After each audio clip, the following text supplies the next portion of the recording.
Very. That's true. That's so true. Yeah. Like in Vietnam, there's literally a word, meow, where if you say it, it literally means this is an event that you're going to go to where you're going to drink and eat a lot of like little aperitifs with like a bunch of people around getting rowdy. Wait, you got this already? And there's a word for that. Yes.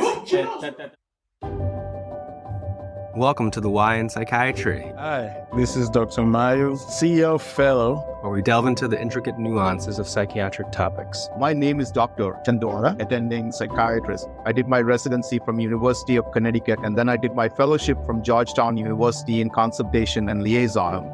Each episode features interview-style discussions that explore the intersection of the mind, medicine, and the human experience.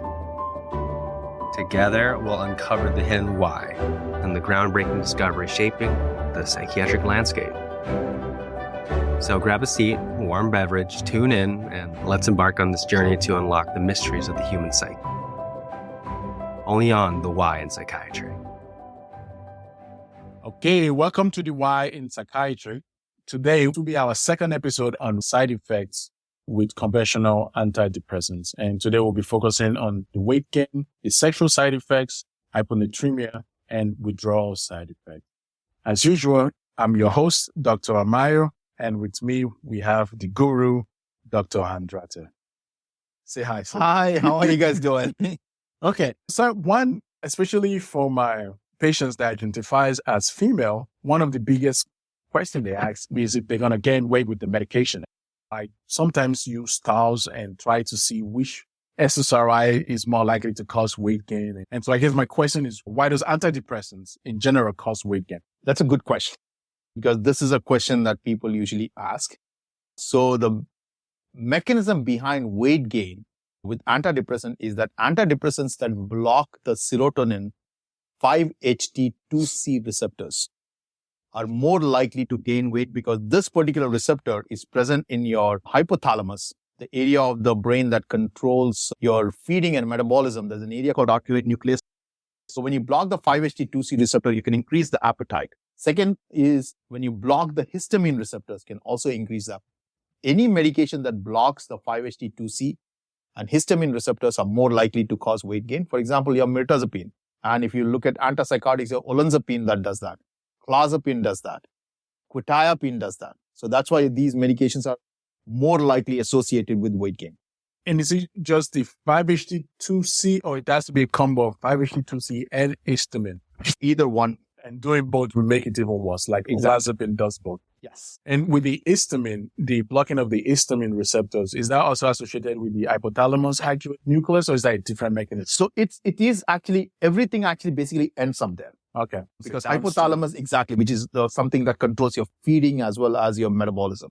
And just one more question. So in depression, there's a loss of appetite and there's a weight loss associated with depression. Is it the same mechanism with the hypothalamus arcuate nucleus that's affected? So in patients with depression, so there are different reasons actually why patients can lose weight. So sometimes actually the depression is because of an inflammatory condition and there's an increase in the cytokines.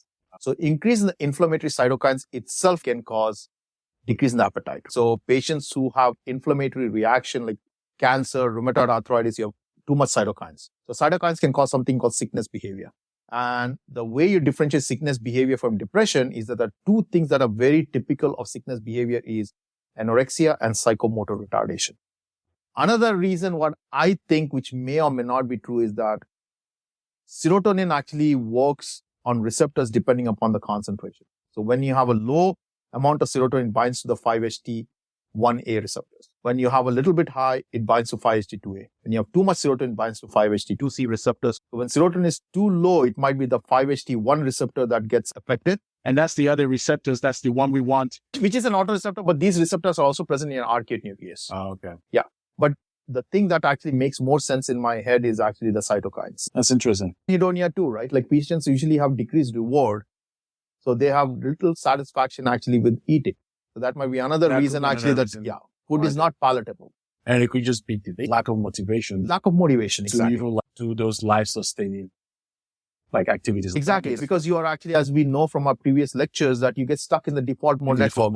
And you don't use the central executive network, which is actually tells you, which is close to the sensory motor area, which tells you, hey, let's go to the kitchen and make food and go to the restaurant and get some food or order it online.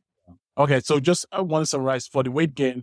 The main culprit is the 5-HT2C receptors and the histamine receptors. And those will affect your hypothalamus activate nucleus, which controls appetite. And that in any SSRI that block those receptors might increase your chance of gaining weight. Do we know which ones are particularly notorious? It blocks the 5-HT2C receptor. You've got citalopram and escitalopram that has an antihistaminic property to it. So these are some of the medication which are more likely to cause weight gain. Paroxetine 2 actually hits these receptors. But the weight gain, if you look at it with paroxetine, once patient gains weight, it doesn't reach a plateau. They keep on gaining weight. Whereas with citalopram and escitalopram, they gain weight and then they reach a plateau. And I'm guessing so Prozac and sertraline are less likely. Fluoxetine and sertraline are less likely to cause weight. Okay. So sexual side effects, that's another one that I find with specific population. And this are usually my young males that are concerned about that. So sexual side effects is another thing that we worry about. Depression itself can actually cause decrease in the sexual function. So that's actually the major cause. I always educate my patients saying that, hey, depression itself can cause this. Let's start an antidepressant and see how you do with the psychotherapy. I always combine antidepressants, psychotherapy together, right? Now, there are some antidepressants which are more likely to cause sexual side effects than other antidepressants will cause if they hit the serotonergic system. Stimulation of the 5-HT1A receptor is more likely associated with premature ejaculation. And from just our recent talk, the 5-HT1A, it seems like it doesn't need as much serotonin coverage to be hit. So almost anything you give that hits serotonin would hit the 5-HT1A. And then when you stimulate the 5-HT2C receptor, you cause delayed ejaculation. And this is the 5-HT2C that is the culprit for weight gain. Yes. So when you block those 5-HT2C, you cause weight gain. When you stimulate it, you actually cause delayed ejaculation. So when you block it, weight gain, stimulate it. Okay. And SSRIs can do both? SSRIs can actually stimulate 5-HT2C because if you increase the amount of serotonin, if you flood the system with serotonin, this receptor is a low affinity receptor. So serotonin binds to 5-HT2 degrees Celsius, right? So when you have serotonin, the first receptor to be saturated is 5-HT1A, followed by 5-HT2A, and then 5-HT2 degrees Celsius. And how can I help with that? So with my patients, if they have the sexual side effects, I know from sometimes I had bupropion or I had sildenafil. Is there anything I can do without giving them more meds? Is there anything I can do with the medication itself besides stopping it? So antidepressants, which are more likely to be associated sexual side effects, is fluoxetine, sertraline, are the highest incidence of sexual side effects. The one that is associated with very low risk of sexual side effects is vortioxetine and vilazodone. Those are the two which basically I switch to. Actually, the patient is complaining of sexual side effects. With most of those, you can add. You can switch to bupropion if the patient has depression, right? Bupropion is more effective. The patient has anorgasmia, like decreased desire for sexual activity, right? You can add buspirone, which is a partial agonist at 5-HT1 receptor. You can actually use something that blocks the 5-HT2 receptor that delay ejaculation like ill, right? Some literature will also say that skip a dose of antidepressant the day you are planning actually a sexual activity. So I wonder how skipping a day would work then. So the skipping a day, basically with a very short half-life, you basically deplete the serotonin system. So you can actually look. Paroxetine and fluvoxamine are more notorious actually for withdrawal as well as venlafaxine. So I basically stay away from that. Skipping a dose, yes, yeah. The next one would be the hyponatremia. I think that's an interesting one. How SSRIs can increase your chances of hyponatremia. So hyponatremia is another side effect, but hyponatremia is more likely to happen in patients who are elderly. The elderly patients have a decrease in the global filtration rate. So that is the reason why they are at more risk for hyponatremia. Hyponatremia is also a risk, especially in post-surgical patients, because of the stress that they go through. Because stress, nausea, vomiting, pain can increase your ADH production. But antidepressants, actually, the way it causes hyponatremia is a little bit different. So SIADH is a syndrome of inappropriate ADH production. So in SIADH, there will be an alteration in the ADH. But according to the data, what antidepressant does is that it directly stimulates the vasopressin receptor. You're collecting ducts where ADH works, which is called as a V2 receptors. V2? Yes. Because ADH is also called vasopressin. So antidepressants, by attaching to these V2 receptors, they usually stimulate the second messenger system and they increase the attachment of aquaporin channels. And that actually leads to the reabsorption of water from the collecting duct and diluting your system and thus causing hyponatremia. So it's also called as a syndrome of inappropriate antidiuresis instead of SIADH. Because your ADH is not involved here, the antidepressants will directly go and stimulate those V2 receptors in your collecting duct.